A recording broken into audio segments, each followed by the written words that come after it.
Welcome to the Cognitive Crucible, produced by the Information Professionals Association. Our website is information-professionals.org, where you can find links and information about today's conversation and get access to members-only content. Join John Bicknell and explore all aspects of our generational challenge, cognitive security. My guest today on the Cognitive Crucible is Mr. James P. Farwell, who is an author and national security expert in information warfare, corporate strategic communication, social media analytics, political media and strategy, cyber policy, cybersecurity, strategy, and authorities. He is an experienced political consultant, having advised in presidential elections in the United States and abroad, as well as statewide and congressional elections, and in issue management campaigns for referenda and legislation. His most recent book, Information Warfare: Forging Communication Strategies for 21st Century Operational Environments, is available from Marine Corps University Press. James Farwell, welcome to the Cognitive Crucible. Thank you, John. It's nice to be with you. Could you please give our audience a little bit more background about your extensive career and engagements in the national security realm? Sure. I'm by background a lawyer and practiced law for many years and was a litigator, and have always loved politics, was involved in politics professionally for many, many, many years. After 9/11, the Pentagon went to one of my clients and asked if they had anybody that had an understanding of strategic communication and how that might affect what they were doing. And I was asked if I would be interested. So I volunteered to help the Pentagon for a couple of years, which I did. And then in 2003, they gave me my first contract. And then since that time, I've more or less continuously advised parts of the Pentagon or COCOM on the use of strategic communication and the use of cyber. It's two confluent but parallel yet distinct areas of subject matter expertise. And I should say I'm also a cybersecurity lawyer. I'm a CIPP US, and so I do a combination of some legal work, a lot of policy work, advising companies, and my work in advising the Pentagon has more been in the policy and strategy side. Longtime listeners of the Cognitive Crucible are aware, as you are, James, that defining terms can easily get in the way of progress. For example, we recently had General John Davis on the program, and I think you know who he is. He calls this term warfare, and he says that term warfare is frequently associated with government agency or interagency resourcing squabbles. Nevertheless, I think it's still valuable to at least try to define terms. So I'd appreciate it if you could please define what you mean by strategic communications and information warfare, and how Stratcom and information warfare are nested inside one another. John Davis is a great friend. He's exactly right that allowing ourselves to be dry gulched by definitions and language is a mistake. You really want to cut to the core of what it is that you're trying to do. To me, strategic communications is a notion, not a definition.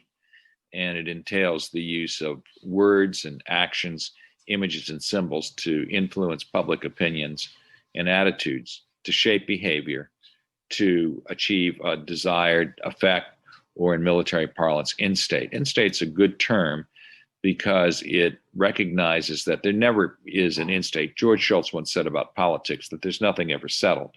You achieve a goal in a political and military situation, it just creates a new status quo that you have to then deal with. And I think that in this era where this becomes especially relevant is that the competition between great powers for global influence is achieved as much by information as through the traditional notion of armed conflict. And it used to be that while information was always important historically, always, in more recent times, what we've seen is a shift in emphasis. In some places, kinetic action may be more important, but in other cases, information and how it's used may be what determines the outcome of a strategic situation. Let me give you an example. In Ukraine, a lot of people have been critical of Vladimir Putin for being an inept tactician because of the sloppiness with which the Russians and their allies have gone into eastern Ukraine. You have a stalemated war with a lot of bloodshed and unhappiness and misery. And while it's true that if you were going to judge his success by the measure of was he able to achieve victory in the battlefield, the answer would be no. I think that misapprehends the strategy that Putin has in his strategic worldview. Putin is concerned above all with regime survival, regime protection. That's quite different as a way of looking at national security than the West does.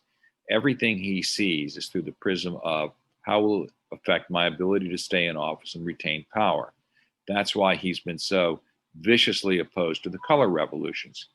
The Maidan Revolution, the Orange Revolutions in Ukraine are viewed by him as a precursor to an effort to stage one in Russia that would be aimed to overthrow his regime. Putin's view and his narrative is that when you have such revolutions, what you get is civil war, misery, and chaos. So that's what we have in eastern Ukraine. And from his point of view, that's just great. So let's tie these two ideas of kinetic action and information together. Traditionally, a lot of people would say Putin failed because he has gotten himself into a stalemate. Putin would say he has succeeded brilliantly, and I agree with him, because what he has done, and this is the key to remember, is that instead of fitting the narrative to justify kinetic activity or armed conflict, the opposite has happened. He spun a narrative, which is that color revolutions lead to civil war misery and other bad things. And then he's calibrated military action to support the veracity of his narrative. And in Kiev, they've done the same thing.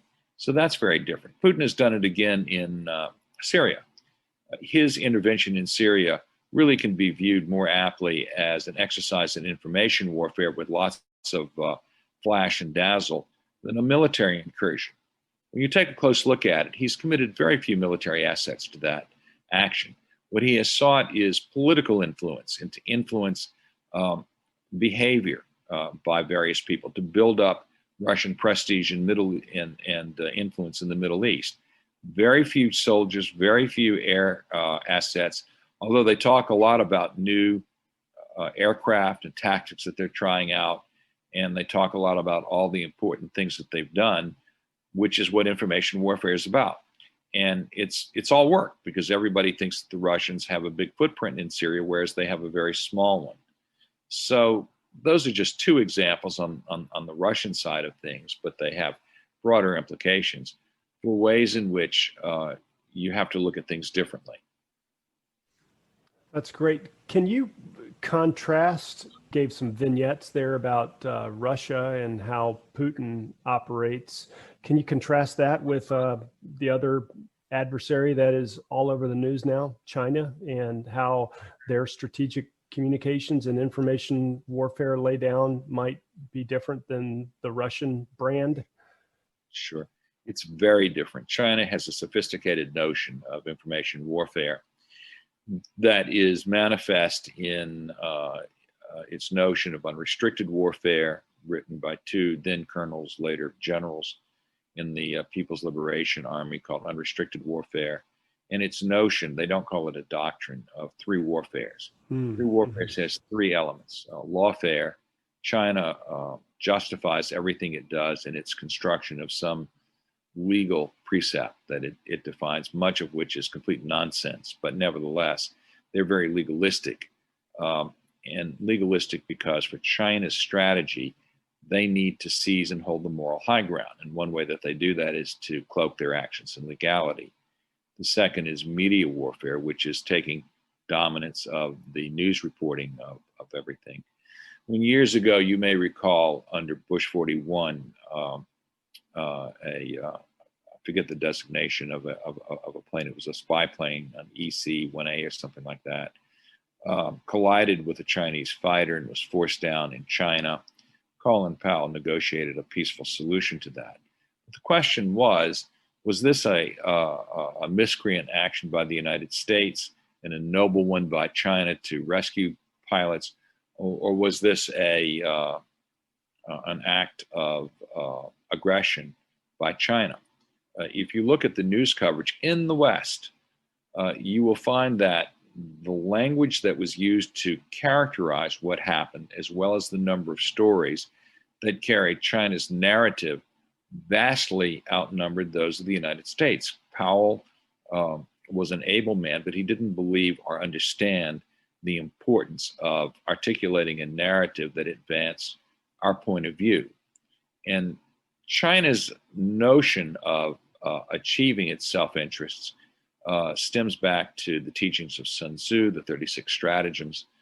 And all of these together, along with their modern notions, seek to achieve success, to advance Chinese interests incrementally over a long period of time without armed conflict. In Sun Tzu's view, if you have to engage in a war to win, you've lost. His view is that winning requires sapping the will of the enemy and convincing them to do what you want to do. And that is what the entire Chinese approach, which is integrated between its diplomacy, intelligence, military, economic, political aspects, is intended to do. It's a very sophisticated strategy. And I would argue that in these vague notions of new generation warfare, hybrid warfare, point the way to what the U.S. needs to be thinking about as we develop our own notions of hybridity. So, if I can summarize in very simplistic terms, the information warfare from both the Russian and Chinese perspective is all about influence below the level of armed conflict, if at all possible. So that's a similarity. However, the differences include that for Russia, we previously had a gentleman, Dr. James Mulvinen of SOCI on, who is both a Chinese and Russian expert. He characterized Russian operations as nihilistic, or chaos reigns, whereas what you were just describing for China seems to be a lot more planful with a long-term outlook compared to Russia. Is that a fair comparison? A very simplistic but fair comparison? You're right and you're wrong, in my view. Okay. I would not conflate the Chinese and Russian notions at all. When Valery Gerasimov, who is the chief of the Russian General Staff, first talked about new generation warfare, everybody jumped up and down and said, aha, the Russian military is embracing hybrid warfare. That is to say, conventional warfare, such as we would have seen in Jena during the Napoleonic era, and the use of information and subversion and covert activity and bribery and things like that, to provide a completely new doctrine of warfare for the Russian military. It's a complete misreading of what Gerasimov was writing about. He wasn't even writing in a military journal, and that's been true for subsequent speeches. The Russian military does not have a doctrine of hybrid warfare. It has a doctrine of warfare, and warfare means war, conflict. Information is a non-traditional tool that he talks about as something that one would integrate into a strategy for armed conflict, but he doesn't see it as a substitute for it. Now, there's a distinction that you have to keep in mind between the Russian military's view about this and that of the presidential administration, which does have a view of hybrid warfare, which is identical to my definition of strategic communication. And although Russian intelligence doesn't pronounce a doctrine or a notion of hybrid warfare, it essentially follows the lead of the presidential administration. But in all of those cases, the notion of using forms of armed conflict, whether it would be assassination or an invasion such as we saw in Crimea, or supporting guerrilla warfare such as you see in Donbass, that's part of the Russian approach to doing things, which is aimed at a somewhat different strategic objective in the grander sense. Whereas the Chinese don't do that. Their threats are backed up by military force, but they lead with economic power. And that's because China's grand strategic goal is to achieve the China dream. That is, by 2049, 100 years from the anniversary of the Chinese Communists' victory over the nationalists led by Chiang Kai-shek, to establish a new China. The definition of the Chinese dream is China being economically supreme globally. China would replace a rules-based international order, is opposed to political pluralism, freedom of expression, and all the values that make Western nations what they are, sovereign nations in a Westphalian system of separate states. China doesn't want any of that. They want everybody to be subservient economically to them. And military threat is one way that they would use to back up their power. But they use an integrated approach that uses what we call DIME in an integral way, sometimes successfully, sometimes less so. And the challenge for the US in dealing with China is completely different from that of dealing with Russia. In the case of China, we've got to decide what kind of world we want to live in and how we perceive China's role in that world. China is a rising power, a rising economic power, far more problems at home than the media here sometimes talks about, but nevertheless, undeniable progress on every front. And there's any number of outcomes that we could espouse as possible grand strategies. In the case of Russia, you have something quite different going on. Again, I go back to what I said before. The Russian security goal is self-preservation. And so it's meddling in our elections, or it's disruptive tactics using, say, social media or RT television in, say, Europe, or the bribery, arguably, of the French right in French politics, is aimed at sapping confidence and trust in political institutions. But all of that, as much as anything, is aimed at disrupting efforts that the Russians perceive to be taking place with the goal of subverting and eventually overthrowing the Russian regime. It's two completely different views of the world. So we had a short conversation before we started recording here, which I found really interesting, and I'd like to recap that basically. But you started talking about corporate communication strategy and relating that to relevance in the national security space as well. And you started talking about Nike in particular as being masterful in their marketing strategy and strategic communications. Could you go back into that, and we'll pick that up? Sure. When we were, this comes from a new book that I've written, which isn't published yet, called 4-Star CEO, which applies the precepts of information warfare to the corporate world, and it looks at how companies define challenges for marketing and strategic communication and ways that they overcome it. The two worlds are distinct, but there's lots of overlap, and there's lots about the way that the military approaches strategic communication that I think is really relevant and helpful to somebody that has a company and wants to market itself. Nike, in my view, is by far the winner if you were going to award gold medals to companies that have magnificent strategies for strategic communication. Nike's message is that you can improve your life through sports, and just do it as a call to action. But what's important about Nike is its narrative. Nike uses a narrative of hero versus villain, and it argues that in each of us, we're our own hero and our own villain. We're our hero, for example, in that we may wake up one day and say, you know what, I've really got to get fit, so I'm going to go to the gym and I'm really going to get after it. And so you do that, and you do it with the noblest of intentions. You go out and buy great gear, and you schedule meetings with trainers, and you're going to go do it, and you start to make progress. But then what happens, and this of course is true to anybody that tries to become physically fit, it's hard. You've really got to work hard. You've got to be disciplined. You've got to be focused, and you have to be persistent. And against that is the villain in us. We have other things to do. We get lazy. If you want to be a runner and you wake up and it's 7 o'clock in the morning and you look outside and it's cold and it's rainy, The question is, do you want to get out of bed or go back to sleep? Well, most of us would probably rather go back to sleep. And Nike's point is that's the villain in us. And we have to do it through hard work and discipline and focus. And if you do that, then you will work your way through that and ultimately achieve your goals. And all of their ads are stories and narratives that illustrate that. One of the interesting things that they do in their advertising is that Michael Jordan is one of the people that endorses them. And Jordan is terrific.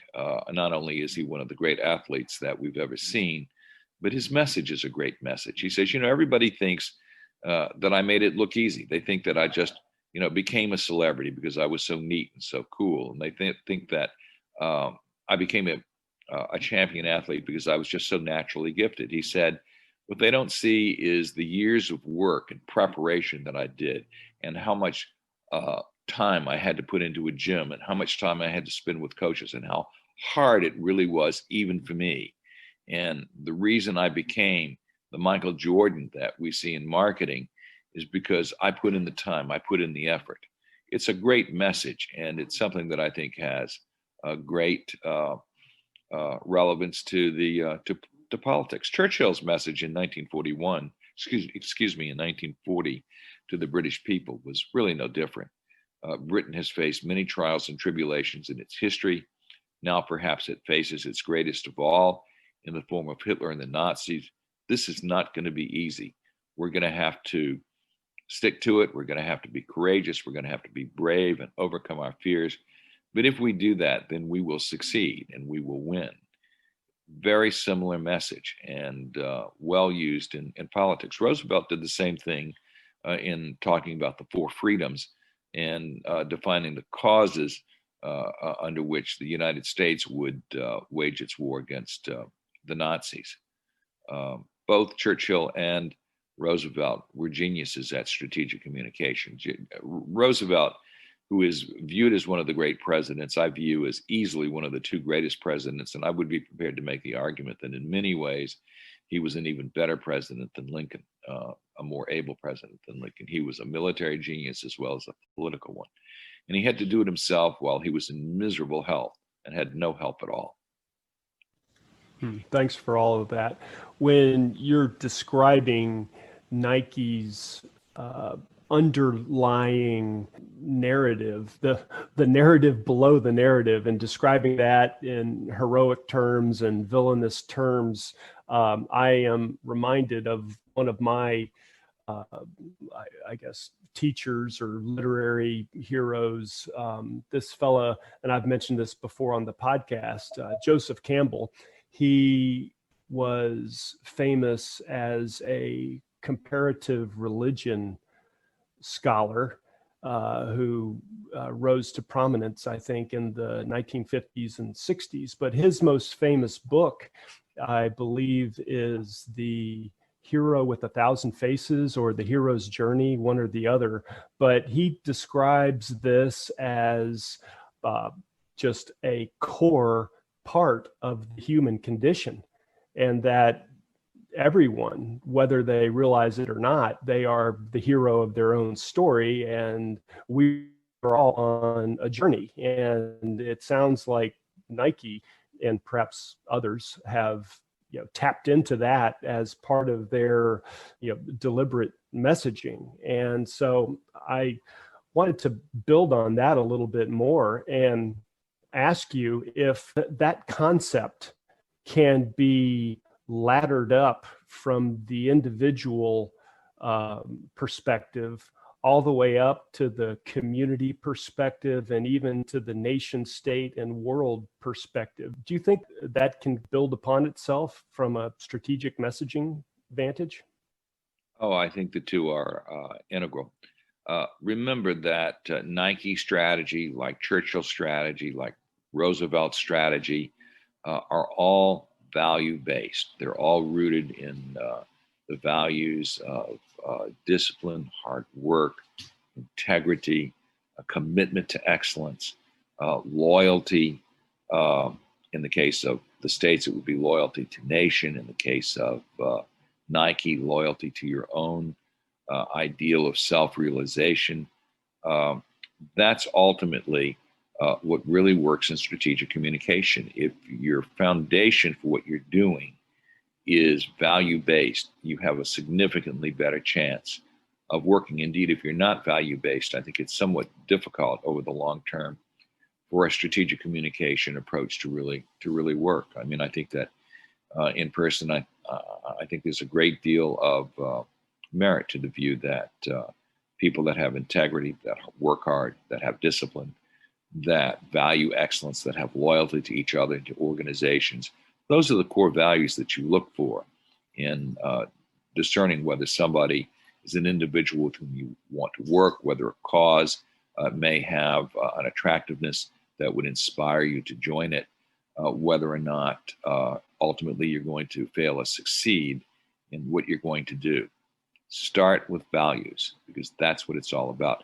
Not all corporate marketing necessarily does that. Coca-Cola, for example, has a very successful campaign, but Coke's marketing is all about creating a sense of fun. It's a lifestyle thing.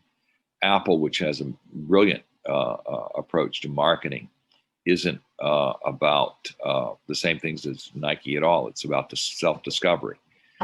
Apple is a means through which you can undertake a journey of self-discovery and self-realization, and it is a window into a greater world. Google is the same thing. There's no formula to these things. It's just that one has to understand what it is that one is trying to accomplish. For the corporate world, you have to figure out what it is that you're selling and why, but you still have to root these things in values. Patagonia, for example, a great clothing manufacturer, makes great clothes, but why does it succeed in the marketplace? It's attached itself to the value of standing for something greater than its own product, which is a better world. Its products, in its view, are environmentally sound. And so if you buy a Patagonia jacket, not only are you buying an article of clothing that keeps you warm, but you're also doing something to help the environment. That's no different in a way from the way that we look at using information for a military operation. For a military operation to succeed, we have to define what it is that we want to accomplish. How do you define winning? What is the nature? What are the characteristics of a successful end state? Then what strategy are you going to use in order to achieve that? And in defining strategy, you have to define narrative, story, narrative, message, and theme. And part of that is all about developing a credible rationale that explains to a target audience first why they should even be interested in what we're doing, and then how and why what we do affects their interests and advances their interests. After 9/11, there was a lot of talk among politicians in this country about why is it they don't understand us. That was never the challenge. The challenge was how do we understand target audiences and those whom we seek to, with whom we seek to forge alliances and to achieve goals. And if you don't start with that understanding that it's with the other person that you have to think about, not yourself, then strategic communication has no real opportunity ultimately to succeed.